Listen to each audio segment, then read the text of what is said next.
All right. Well, while Clayton gets hooked in here, I'll start out with some introductions. I'm Jay Sorg, Key Account Manager with Agri Spray Drones. Welcome to another episode of Q&A with Agri Spray. Tonight we have Beck's Practical Farm Research Agronomist Clayton Stupplebeam on with us. We're going to be talking about fungicide insights from the 2023 season. Clayton did quite a bit of trial work with drone spraying fungicide versus ground spraying fungicide and airplane fungicide, comparing all three. I farm as well here in southern Minnesota. So I did a couple on-farm trials, just drone fungicide versus no fungicide applied. So we'll dive into that a little bit here this evening. With drones, we have some of you, I'm sure, that are real familiar with these chemistries, worked with them all your lives. And then we have some people that have not worked with fungicide at all. You're getting into the drone thing, somewhat new to agriculture and these products. So we just want to go through kind of the reasons we do this application and the goals behind it and some important things that go along with it. Behind a fungicide application as a grower, I can offer that side. I farm down here south central Minnesota, probably 45 minutes from the Iowa border in New Richland. On our farm, we apply fungicide to prevent disease primarily, but there are also plant health benefits late season. So better standability, better harvestability, longer period for grain fill, things like that, which is a big deal when we talk about harvesting a corn plant. We've seen, I would say in my area, less disease pressure than usual last summer with how dry it was. But in previous years, we've been hit pretty hard with some northern corn leaf blight and things like that. And as you go east of me in southeast Minnesota, they've had tar spot, and that's kind of the hot button word we talk about fungus here lately, at least in corn. Jay, we have some questions in the chat. Lance asks, is it necessary to up your volume with fungicide to more than 2 gallons per acre? If your label says it's okay to aerially apply fungicide at 2 gallons per acre, you can run 2 gallons per acre. I'll give you kind of the classic agronomist answer. Read your labels and follow them accordingly. I wouldn't go below 2. I don't think there is a fungicide out there that I've encountered that says that you can go below 2, but usually the minimum is 2 to 3 gallons. So just follow your product label and make sure you read that before you go out and apply.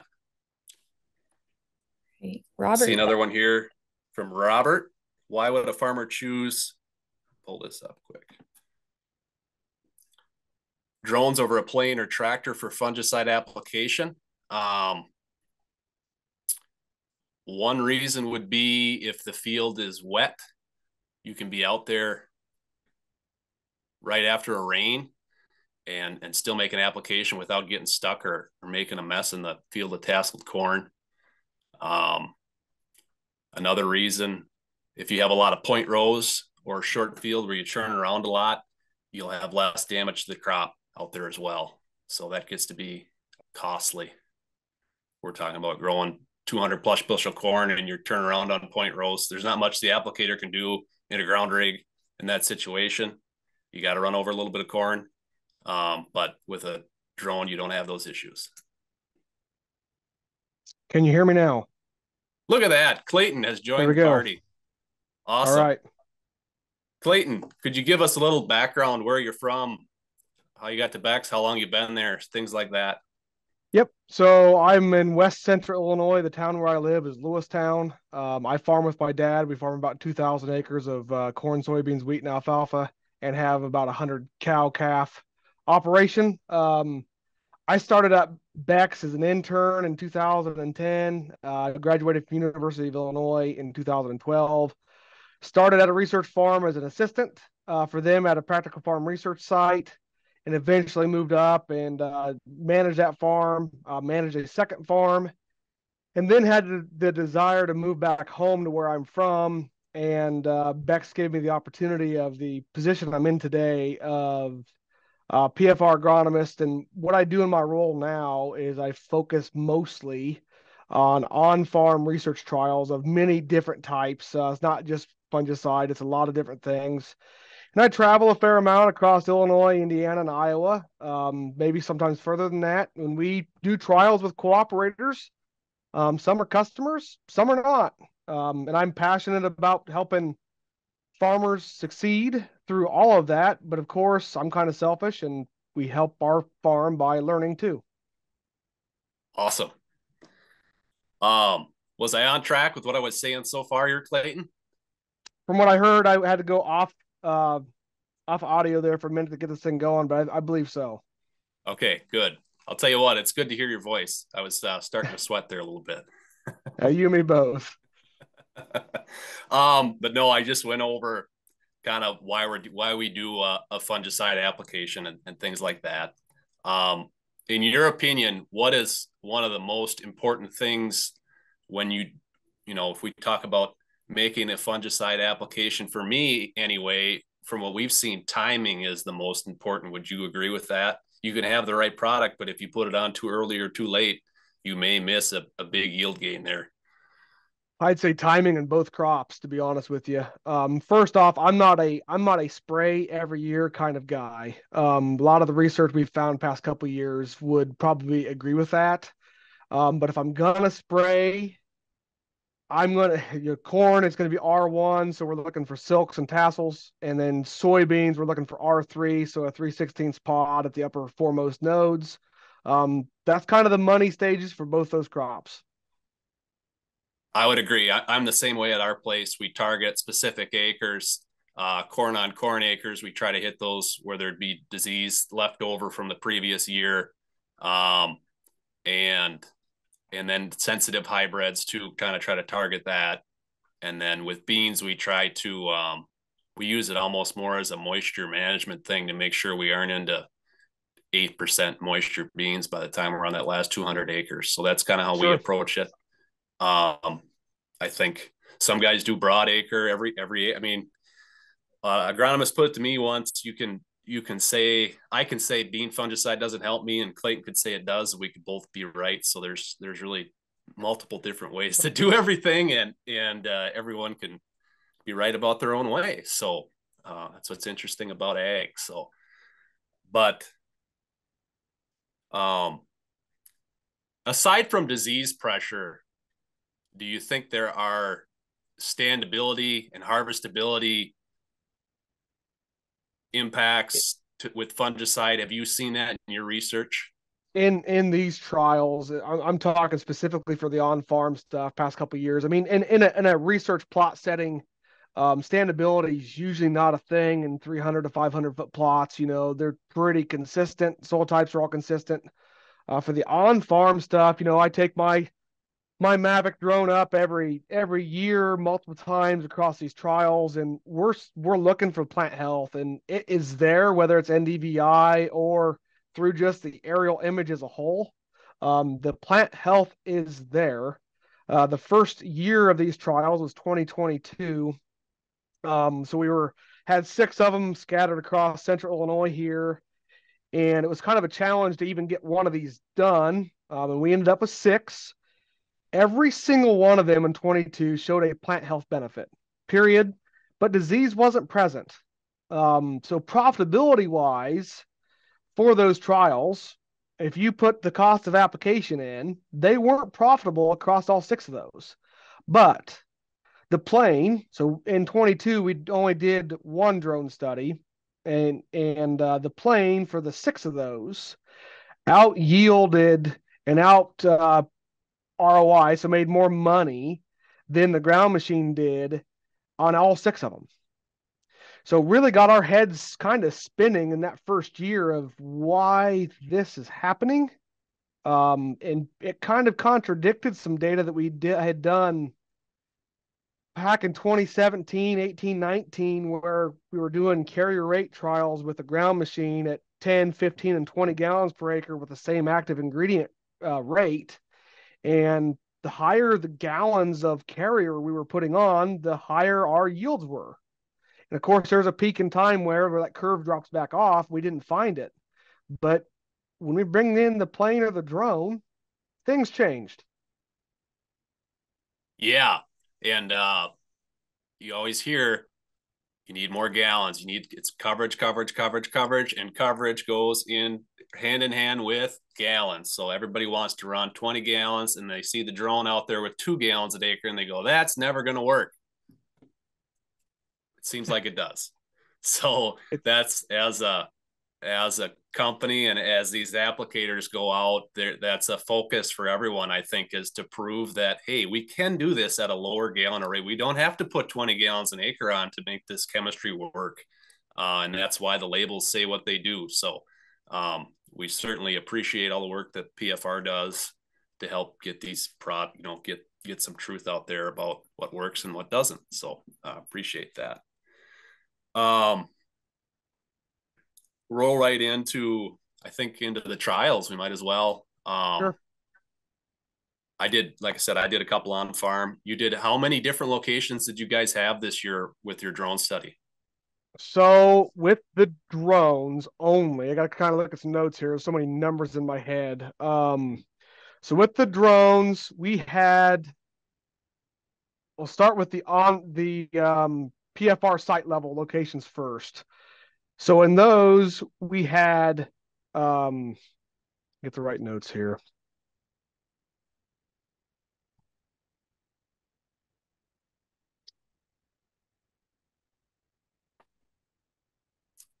We had Indiana, Kentucky, Central Illinois, and Ohio.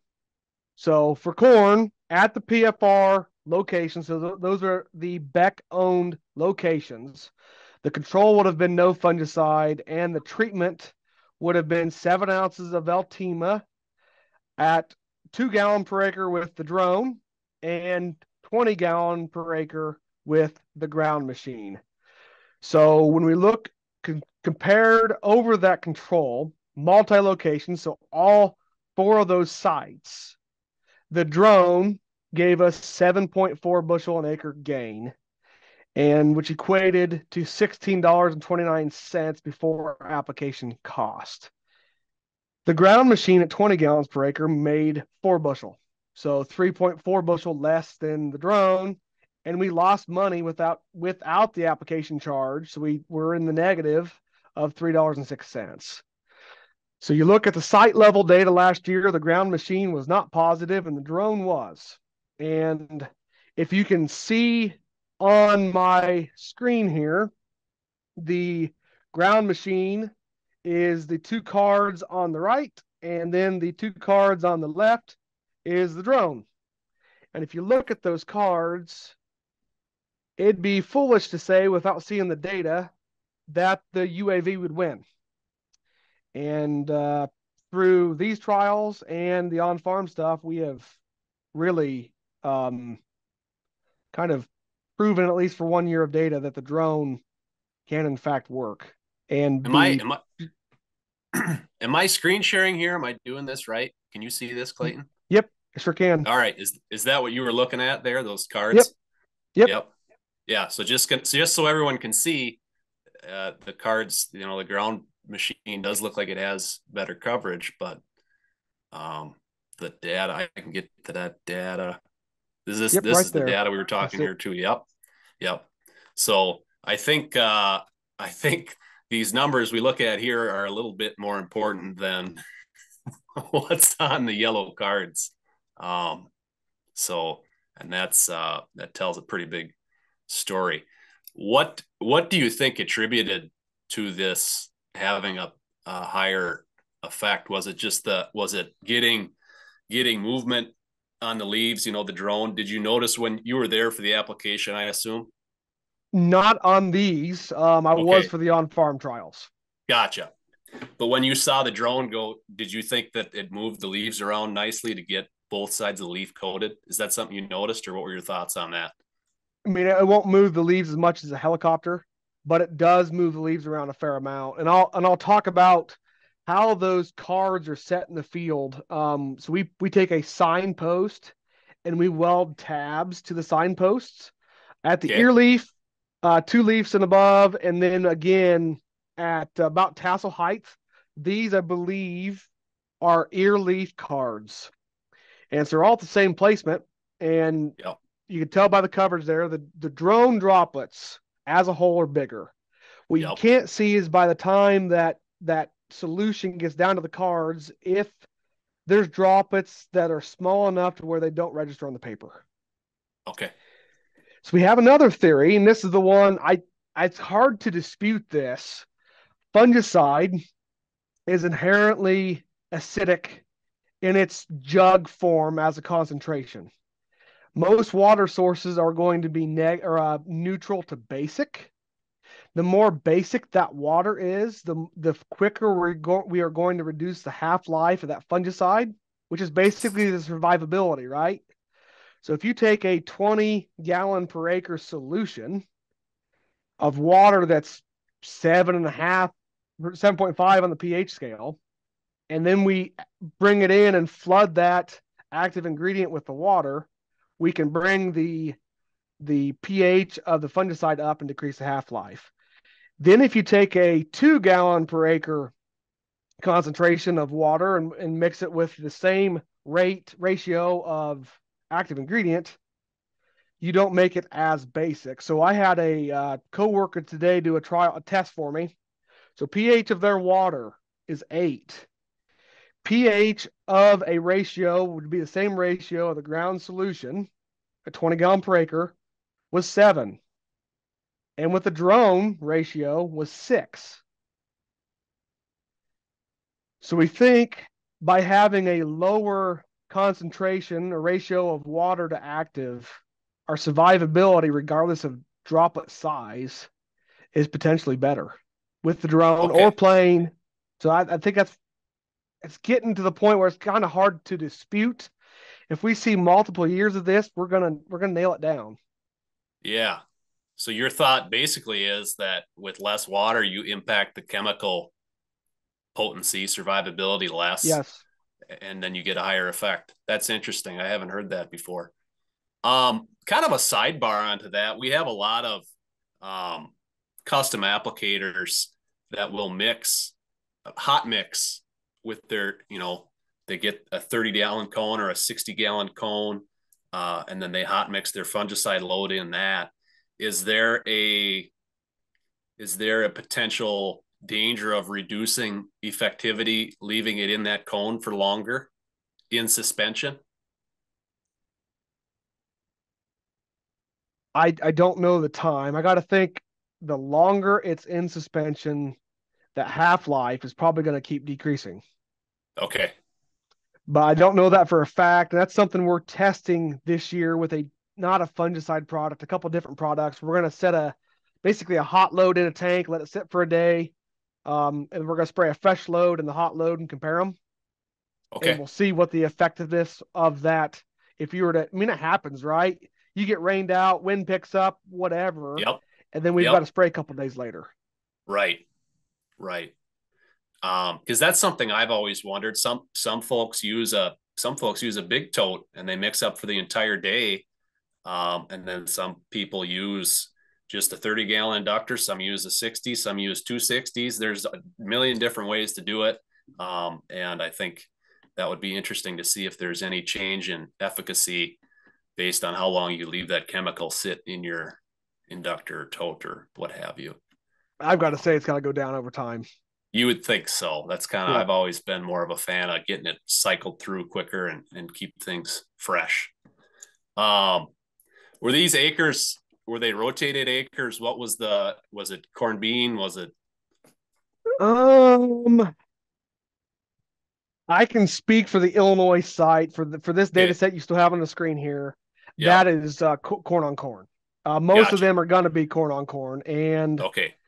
timing of spray. So that was R1, Yep. and then time of day they were all sprayed before noon. Okay. When if you could pick any time of day to spray fungicide, when would you be out there spraying? As early as possible. When the leaves open? Leaves open, a little bit of dew on. I'm not afraid to spray in the dew. Yep. Gotcha. And you can look back at previous years of our data, and we can prove that one too. Yep. Makes sense. Moisture wise, wasn't a heck of a lot of moisture difference. Barely a point on this control versus the drone. That's another thing with fungicide. Guys are always worried about, well, geez, I'm gonna have to spend an extra chunk of change on my gas bill for the year. Is that something you've seen? I know at our farm, we've always figured that the little bit of extra dryer gas makes up for 10, 12 bushel of corn extra. So what are your thoughts on that? In my early years of research, it seemed like we've seen it more. Yeah. We just haven't. I don't know if it's because of the lack of disease that we've seen the past 3 years in the plant. A non-disease plant's going to finish off healthier. And the plants with the fungicide might finish off a little bit healthier. But if you take a disease plant that's not as healthy and maybe it dies and starts drying down earlier, the fungicide applied plant's gonna be healthier and wetter at the end of the year. Yep. That makes sense because, right, like you said, you're dealing with a dead plant versus a plant that had time to mature all the way or is maybe still maturing in some cases. That makes a lot of sense. Variety, do you know much about the variety in that study? Did it have a high response to fungicide score, or what was the background there? Certain plots will go into with a plan to have a high fungicide score. This one here, I wasn't on the plan for that. I'm going to say they threw whatever hybrid they wanted to throw into the study, so it could be an absolute mix. Gotcha.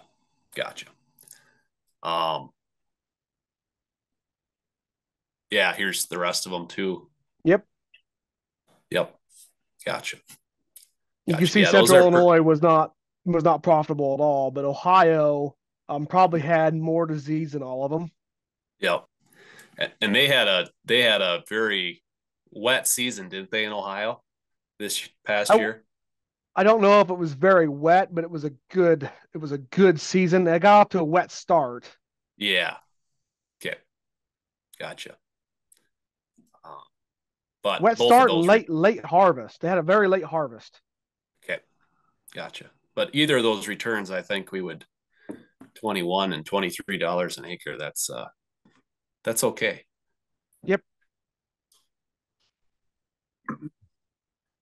On our farm, we had a field get hailed on, 110-day pioneer corn, 1027. It was on alfalfa ground. We terminated the alfalfa in the fall, strip tilled it,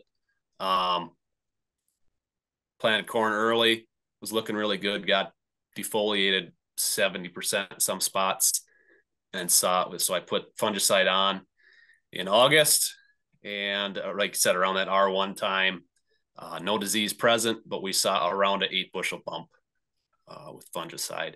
Do you think now with hail, your disease that you're susceptible to is bacteria? Is that correct? Yeah, that's more likely, yes. Yeah, so fungicide isn't really going to help us there, but yep, not like as much. Yeah, but there's other plant health benefits there too. So,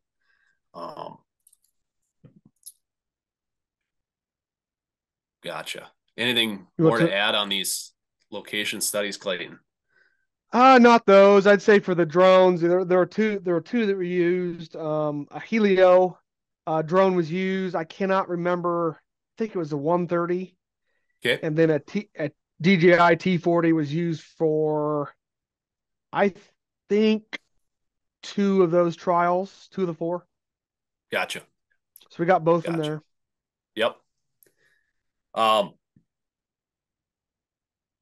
So yeah, to sum up, your thoughts on the efficacy comes down to that pH side of things, basically, right? I think it is. Yeah, my first year in the 2022, I thought it was all just the amount of water versus active because your concentration goes down with a ground machine.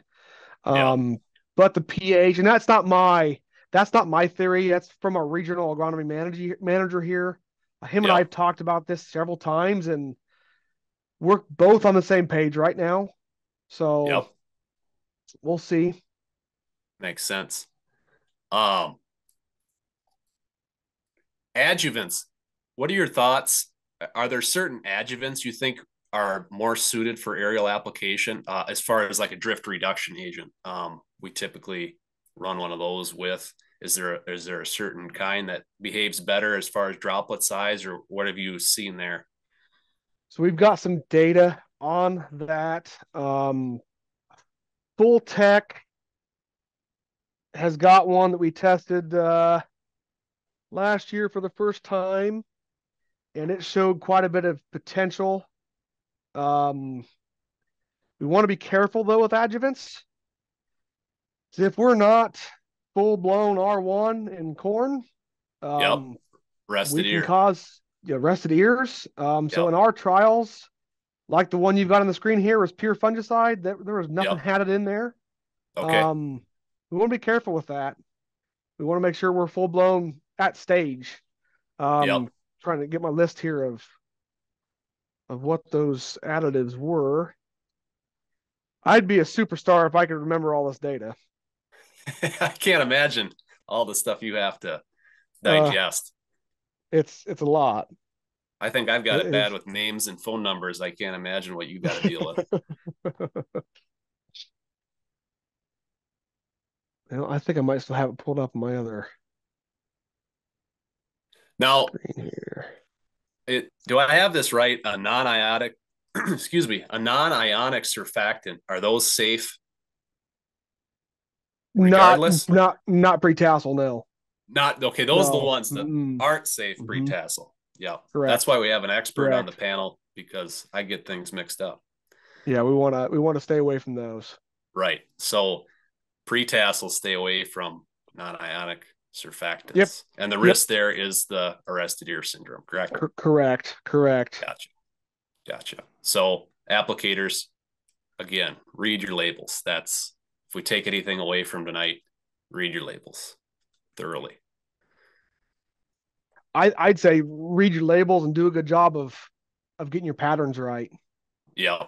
Do Because you if your pattern's off, this pH thing's not going to matter. right? You So didn't see any streaking, did you? I did in my trials, and we haven't talked about the on-farm stuff much yet, but I did not in my trials. But I have from other people. Okay. Gotcha. So Was I'd say there that's any pretty critical. was there any insight into what may have caused that, or they just said that it happened? I think what happens is guys get in a hurry and they start flying faster, Okay. and Yep. they don't fly. Maybe they fly too low or too high, and they're not paying attention to the wind. They're just trying to cover acres. And at the end of the day, if I'm an operator owner of a business, um, my my job relies on that, then we're going to do the best Right. job I can. And if I can't make time, um, maybe we got to skip an application. Yep. Fair enough. Fair enough. Um, Gotcha. Think anything more we want to spend on this multi-location results here, Clayton? I don't think so. We can move to the on farm. Gotcha. Sounds good. Okay, so my on farm trials, I work with cooperators, and Yep. how I set them up, they're replicated just like anything in the PFR book would be. So 3 replications minimum. I always try to get 4 or more. It'll go, for example, plane, control, ground, drone, and it'll repeat. And we'll usually I'll set them up to match the swath width of the plane. So a ground machine, they can turn nozzles off and change their settings in the monitor, and the drone can do the same thing. The plane's a little bit harder to work with, so I'm at their mercy.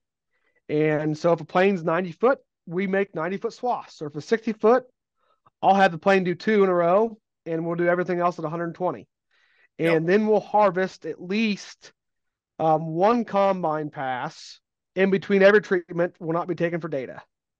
And then we'll take the centers out, and that will be the data for the trial for each of those reps. In 2023, we had 10 trials in total, and 7 of those were ground versus plain only. So the fungicide was all Moravis Neo. Products were a mixture of Beck's corn and competitive corn. I don't care if you cooperate with me. I don't care if you plant something else. I'm trying to find a good cooperator that can do a trial well. The ground machine last year gave us 6.3 bushel, and the plain gave us 5.6. Both of those, if you would have added in the application cost, were not profitable. And that's across Illinois, Iowa, and we had one in Indiana, but did not make the book. Gotcha. 2-year average on those shows the ground machine with a positive $5 and the plain with a positive $9. So that's plain, ground, and control. Yep. And then we've got our drone here as well. We add that one in.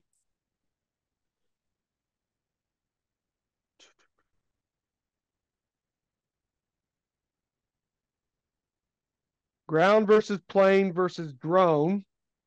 In 2023, we had 2 of those on farm. One of those was in Ohio. I was not there for that application. And then the other one was not far from where I'm at right now in Marietta, Illinois. The ground machine made 5.7 at $8 positive. The plain made 3 bushels at $7 negative. And then the drone came in at almost 7 bushels with a positive $15 an acre. So the drone, when you average those 2 trials together, was the leader. Yep. And that pretty well matches the research data at the PFR locations. Yep.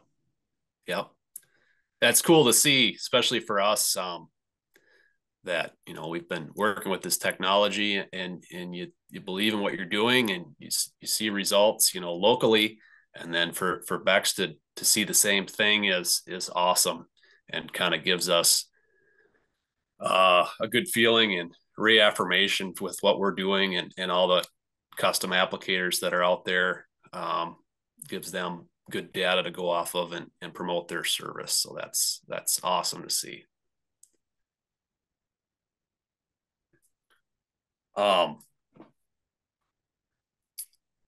Anything else trial wise, Clayton?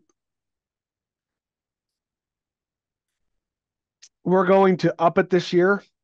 Yep. We're going to streamline it a little bit. So as of right now, I have 9 plain, ground, and drone. I have 5 helicopter, drone, and ground. And then I have 3 plain, drone, ground on soybeans on Gotcha. farm. Yep. For the research sites, I think we're going to add 2 more locations for that this year. I'm going to have a drone in my possession for the first time. So I've gone through, got all my testing done. So I'm ready to go here. So the applications that are made at the on-farm trials and probably half of the research trials will be done by me. So we'll be more in control of things, which is a good thing. Yep. And we're doing more of them. So good. We're also, you got the question earlier when we started this about your carrier rate. Yep. So with the drone, we're going to do a trial at 1, 2, and 3 gallons per acre to see if there's any difference there as well. Yep. What brand of drone do you have, Clayton? It has not arrived yet. They're getting me a Helio 230. All right. Well, we'll have to work on that for you. Maybe get you into DJI at some point here. But no, that's good. I'm glad you can control that a little more, and it's glad to hear you guys are expanding your reach on that. That's exciting. So soybeans, I had a thought on them. Do you think when we're going into the soybeans at later in the season, is there something to not being in there with the ground rig and maybe knocking those top trifoliates off? Is that something we could potentially see a benefit to yield wise? From what I've heard from our agronomists, usually wheel tracks are going to cause a 1.5 bushel loss per acre. Yep. So we've Yep. got to overcome that with the ground machine application. With the drone, obviously we're not going to have that. And in my trials this year, you'll have wheel tracks. We don't in the PFR site data because they're in 30-inch rows. Yep. But mine, they're going to have wheel tracks, and that data set that'll be accounted for. And I am super interested in that data set because we own our own sprayer, and we spray fungicide on beans every year. Mm-hmm. But could we overcome that yield loss by not watering through the beans one more time? Yep. And even on 30s, sometimes you get bushy beans and you're still going to be touching them with the tire. We do drilled and 30-inch. And geez, last year, boy, we were spraying fungicide on them and they were plenty close to the tracks. So um, that's something to think about as well. And then I think for late season application, like if you have aphids come in late when your row is canopied in 30 inches, what a great opportunity to go out and run insecticide through the drone and kill those aphids without having to make Absolutely. another pass through. So um, just another benefit to having that tool in the shed. Kind of going off of that, what other products other than fungicide do you see beneficial to run through a drone? Any micros or foliar feeding that you think would be a potential avenue there? We haven't got into the foliar feeding with the drone, but with the ground Yep. machine, we've seen good things out of Versamax. That's a Rosen's product. We've seen positives out of it for years. As a fungicide additive, we've tested Full Tech Cube now for 2 years in corn, and it's offered a 3.8 bushel gain with the fungicide. And it's got a pretty low use rate of 2.7 ounces. Okay. So that's doable with the drone. So Yep. that's one of my first one. Even though we've only got 2 years of data, it looks very promising that it will become what we call PFR proven. Yep. So that's one of those. We've seen a lot of good things in corn and beans out of a boron. Yep. So Smart KB or BMO, any of those will work just fine. They've offered yield gains in both crops and positive returns on investments as well. Yep. Those products are closer to a pint, aren't they? Yeah, they're at a pint. Yep. Yep. Yep. We used some of that last year, but it goes through the drone just fine. So that's Are you making a separate certainly. application with that or with the No, fungicide? we throw it in with the fungicide. Yep. Okay. Good tassel. Yep. Yep. I've heard of some guys running it like with side dress and stuff too. Sure. But we just did it at fungicide time last year. Um, anything new product wise or anything like that where you see the drone being a useful tool to get it on with new micros, anything like that you see coming down the pipe?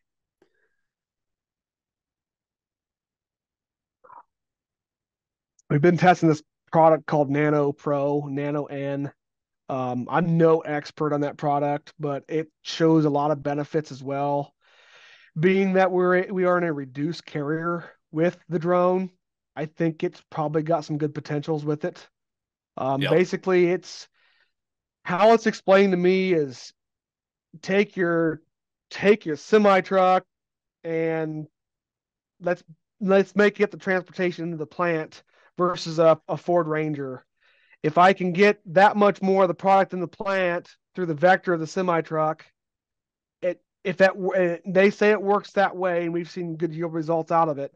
I think in a drone application where your carrier rate's so much lower, maybe we've got a potential there. Now we haven't tested it. We're so new into this drone thing and just having one in our hands here for this year. I expect our trial numbers to go up with the drone, and it's going to be, I'm only one person. We've only got one of these, so it's going to be a slow process. Yep. Yep. So Nano N, is that have to do with nitrogen or no? Nano N was be able to put with your nitrogen. It's not a nitrogen replacer. Okay. And then Nano Plus is to work with other products. Gotcha. They're not standalones. They're meant to be paired with other Okay. products. Yep. I see it. So it's okay. I get what you're saying with the semi. Yep. Gotcha. Yep. So it helps it uptake whatever you're putting on better. Correct. Gotcha. I see. And where I want to see drones go is, I hear of this technology out there being able to take maybe it is the big drone or your little bird and sending it up and then finding hot spots of weeds in the field and then let the big bird go out there and just target the weeds and Yep. take care of those. I think that's tremendous potential in the future. Yep. So like a Mavic 3 Mm-hmm. multispectral paired with Pix 4D, you go up, find your weeds, map your field, send it out. Then the smaller tank size isn't such a burden to have to do a broad application. Yep. That's Correct. definitely And then less definitely crop has to metabolize the herbicide. yep. And you have to buy less herbicide too. Correct. Yep. It's all good. Um should we open it up for some questions, Clayton? Right on. Go ahead. Let's see. We've got a few of them here. One from Matt. What is your opinion on a 2-pass fungicide application on both corn and beans?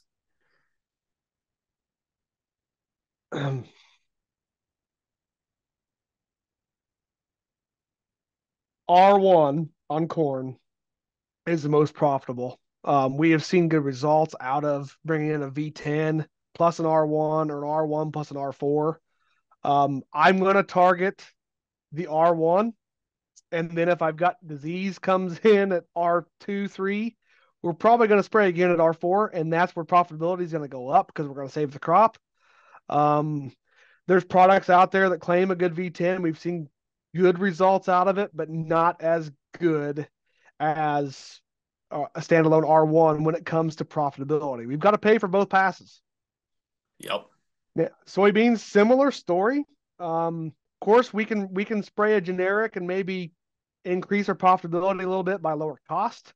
But if I'm running a name brand product, I'm going to pick R3. We're going to do it one time and be done.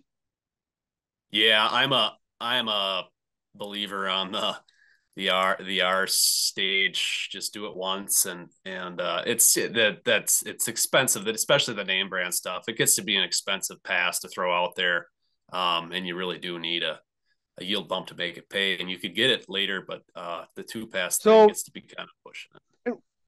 we can put some numbers to this.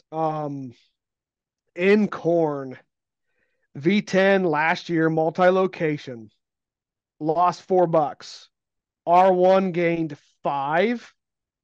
R2 lost 11. R3 gained 7.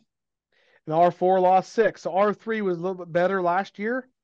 But if you bring those all together over time for 3 years, we're looking at $22 an acre gain for R3. Yeah. And it's the over the average deal that's going to make it pay. Yep. Yep. And that gets back to how important timing is. If you're early or late, we don't get the same payoff. So that's where having enough folks around to supplement ground regs and airplanes with drones in the neighborhood, or to do their own, give them the power to do their own application, that's gets to be a big deal. What Sure. time frame wise, from our, just to give people some perspective, to get a plant from V10 to R1, how long does that take between stages, if you had to guess? 2 to 3 weeks. Yeah. And then say R1 to R2, like, so let's say you're late. How quick do we got to move here on the, when you get to? Week and a half, 2 weeks. Yep. So it's tight windows. It's tight. Now the weather can change that, of course, but I'd say Right. 2 weeks is probably going to be the average on a good growing year with plenty of rain and plenty of good temps. We're going to look at a week and a half. Yep. Yep. All right.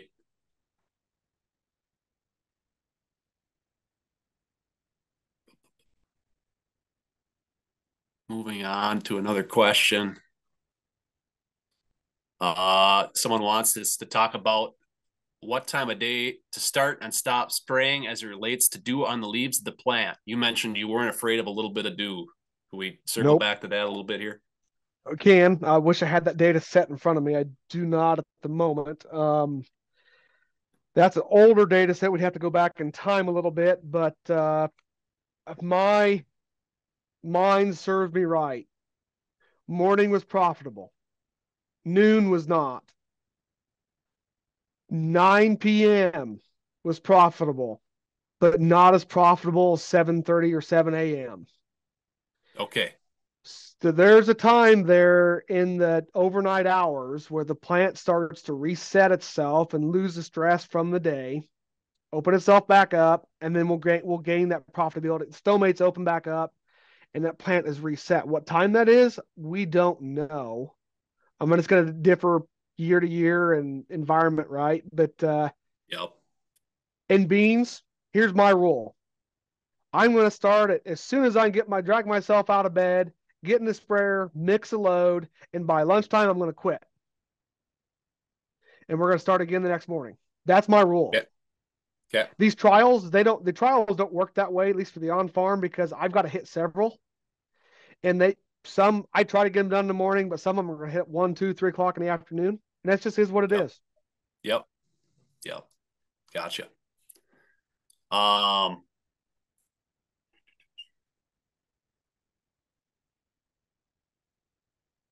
see here. Repeat what was mentioned about the use of adjuvants. Probably talking about, we'll just go over again, being careful about when we use those drift reduction agents. And then there are certain, am I wrong on this, Clayton? There are certain DRAs that are safe to use before brown silk, or no? Yes.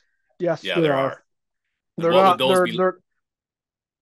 I wouldn't have the names of those products, but Would they if be it's not, labeled a certain way? I'm not sure DRA's got the same type of label of a Yeah, adjuvant. I get what you're saying. Um, as long as that DRA is not a non-ionic surfactant or a crop oil, something like that, I'm not going to be worried about it. NIS we want to stay away from. Yeah.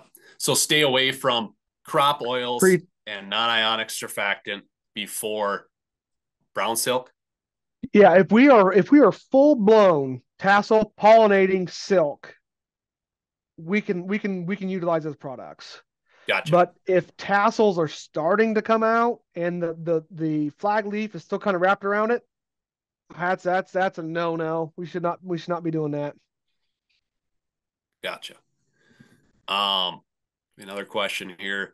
2-gallon rate. Does this mean 2 gallons of water plus the fungicide, or 2 gallons of water total, water, fungicide, etc.? That would be 2 gallons total with water, fungicide, boron, drift reduction agent, Yep, micronutrients, Gatorade, whatever you're throwing in there. It's the whole cocktail. that's right. um, Sean.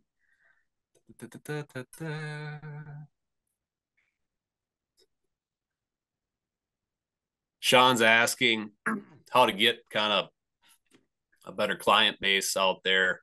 I would say talk to farmers a little bit.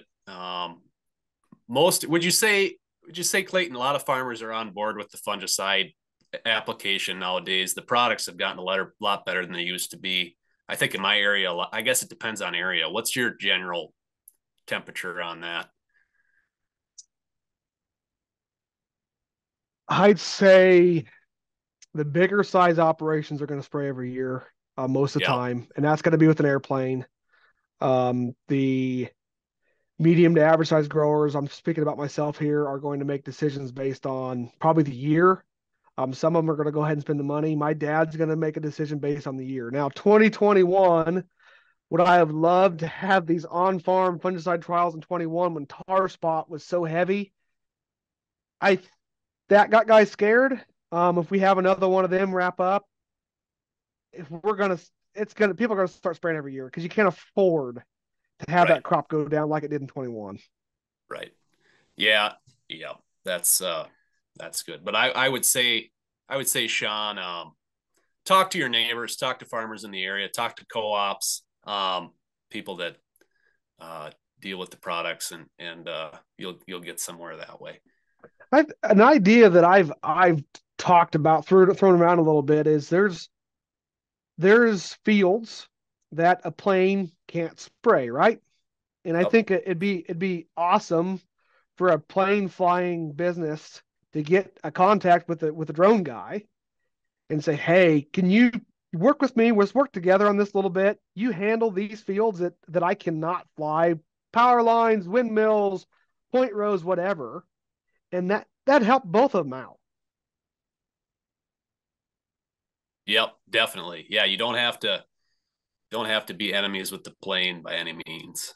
Um, Someone asked, when you use a drone to apply fungicides, do you apply with the same concentration as the ground machine?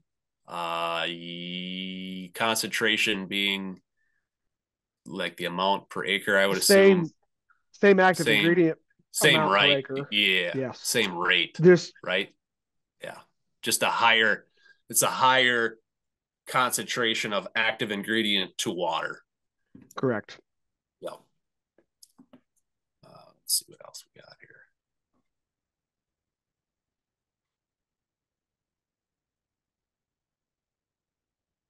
Um,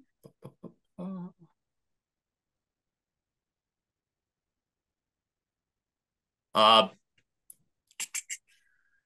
Someone asked earlier, how does fungicide help with beans moisture management? Um, Basically, it helps them stay, like we talked about, staying healthy or staying alive longer, so they don't dry down as quickly. Would you agree with that, Clayton? Did I explain that well enough? It's uh it's fairly minimal, but yes, I would 100% agree with that. Just looking at 1 year data, we're 2.2 points higher in moisture. Um, I could go back and look at many years data and try to figure that out, but I agree with you 100% that the plants are going to be greener. Harvestability is probably going to be a little bit better Yeah. at the platform. Yeah. Um, Alpha Guard application experience through a T40. I haven't had any of that experience with that. I'm not familiar with that product. I'm not either. Yeah. Going through these questions, make sure I didn't miss anybody here. Someone's asking, can you apply less than the recommended chemical rate of fungicide with a drone at 2 gallons per acre and still be effective? In other words, at 2 gallons, say 6 ounces per acre, or okay, they're asking basically, because we are a higher concentration, can we cut our rate in half? 2 gallons at 6 ounces instead of 13 ounces at 20 of carrier. I would say no, because you want to follow your label and apply the right amount of active ingredient. Yeah, you got to follow that label. Yep. And you can't go below the minimum. Maybe you want to try to bring it down to the lowest part on the label. But my answer to you is always test it first before you do it on the customer. Yep.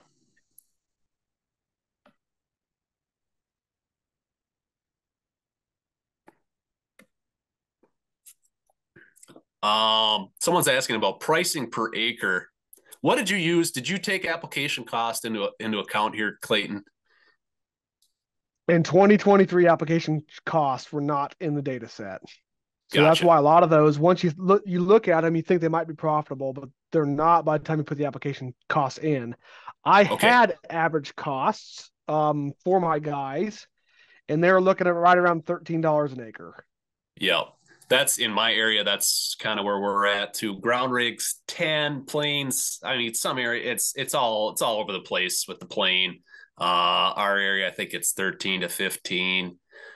Drones are in that 13 to 15. We're pretty wide open here. You're probably the same in Illinois.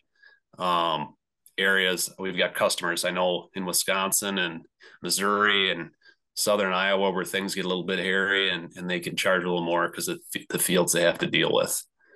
Um, so it it depends. I'll give you that, but anywhere between I'd say 10 to 20, I guess, but average, like you said, 13, 15, somewhere in there. Corey said that they've been using Master Lock from Winfield for an adjuvant, NPE free. We've been having an airplane application done using this product for the last 4 years at Tassel before Brown Silk and have not seen any arrested ear at all. Any comments there, Clayton? As long as you've got full tassel, you won't. Gotcha. Yep. Gotcha. Circling back to the tar spot thing, has it reared its ugly head in your neck of the woods since 21 or? After the plant started maturing, it's been showing up past 2 years, but it's showing up at a time that it doesn't hurt standability, and it's not a concern. We know the inoculum is there for it. Yep. It's going to have the right environment at the right time for it to do that, and then we'll be prepared to make those applications. Gotcha. So in my neighborhood, for example, in 22, we had tar spot cosmetically on every plant, but it crept in late, like you said. So then now is that inoculum in the soil? Are we more apt to see that happen again? Last year we did ice scouted pretty intensely and we couldn't see it in 23. But do you think that inoculum's still there and we have a chance to get dinged here in the future higher than we did before? I think it's definitely higher. But the environment has got to be right for it. And it, from what I know about it, is it can produce and infect a plant in a lot more variety of environments. Is probably not the right word for it, but it's easier for it to spread, reproduce quickly if the environment's there. Gotcha. Compared to other diseases. Gotcha. Yeah. How it works is the mechanisms of the spore on the plant go in and basically think of your fingers go around the vascular bundles and leaves, and they start squeezing those out, and then it can't photosynthesize because the bundles are collapsed. Yeah. Yeah, we've got someone in the chat that said tar spot was found for the first time in northern Missouri last year. Treated versus non-treated made a 60 to 64 bushel per acre difference. That's pretty typical, isn't it? If not more. I've heard of 100 or more. Yeah, it gets nasty. Corey asked, when spraying for tar spot, is there a special time of day that it would be better to spray, or can you just spray from sun up till sundown and get a vast amount of acres done? What are your thoughts on that? I think if I've got acres to cover, we're going to keep spraying if I got tar spot. That's kind of where my head's at. I think, Corey, if I had tar spot, I just might not ever go to bed until I was done. Yeah. I don't want to give that disease any chance to get ahead of me. Right. Yep.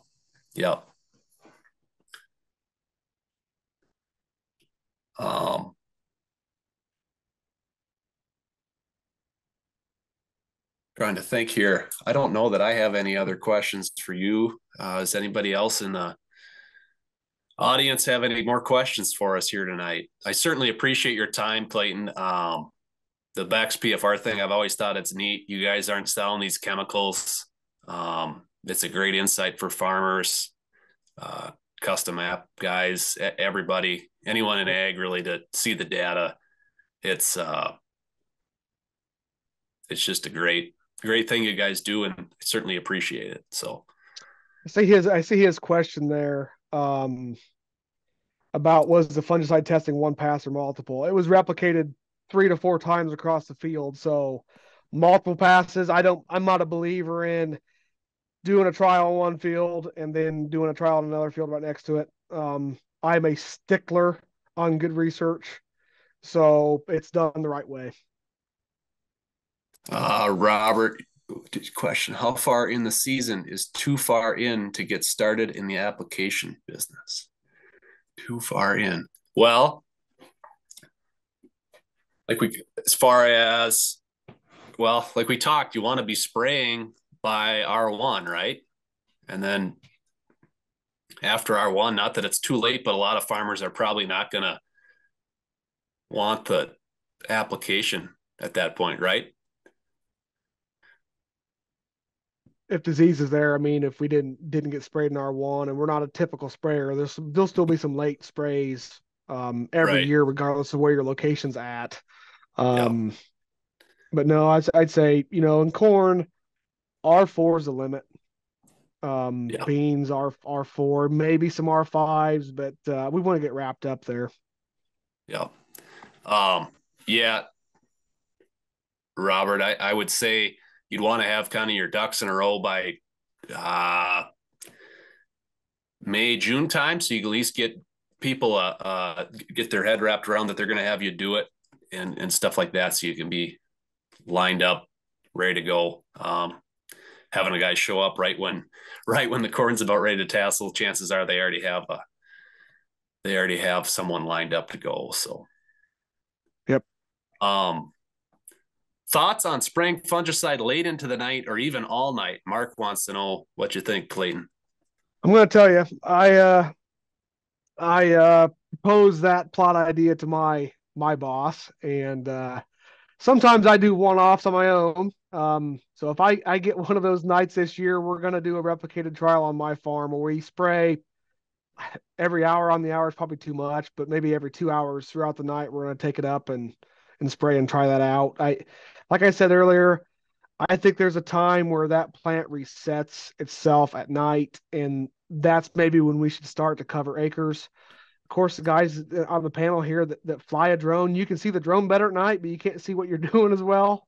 So I think there's positives and negatives that come with flying at night, and of course, it's not as hot. So Right. that's an interesting question. I love to test that. Yep. But yeah, that makes sense. We talk about the plant being open and resetting and stuff like that. You'd think that would happen at night. So that would be cool if you could get some research on that. That would be good. I'd love to pull that one off. Yep.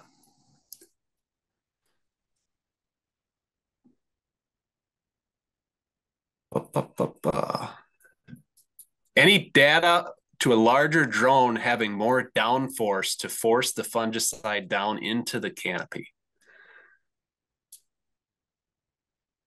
You see anything like that? I haven't. Yeah. I guess I can't accurately answer that. There's probably some aerodynamics that go into that. That's kind of above my head. Has anyone targeted any weeds in sugar beets or sugar beet applications with drones? I'm not a sugar beet guy. I don't know that one either. I don't either. Yeah. Rodney's asking about getting approved to fly during nighttime with a waiver. I believe, oh boy, I'm going to be in trouble with Charlie, but because I'm not the regulations guy, but I believe Helio got the exemption to swarm fly at night. No visual observer, all that. It's precedent setting. It should trickle down to all the brands. So that's something we should talk to Charlie about, getting your waiver to fly during the nighttime, Rodney.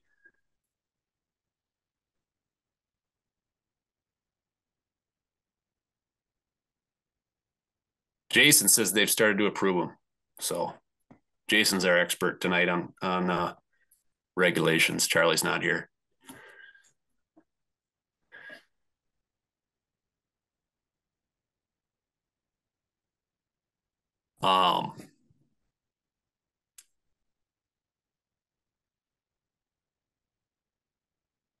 So yeah, big takeaways are early in the morning, best time to spray probably.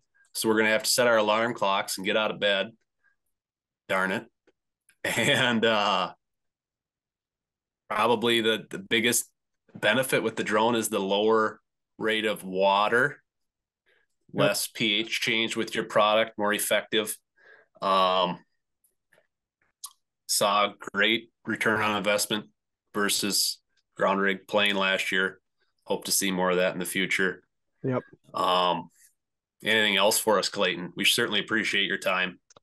Tell you there's a ton of data and we can't cover it all in an hour. For those of you who don't know who Bex is, at least check out the PFR book.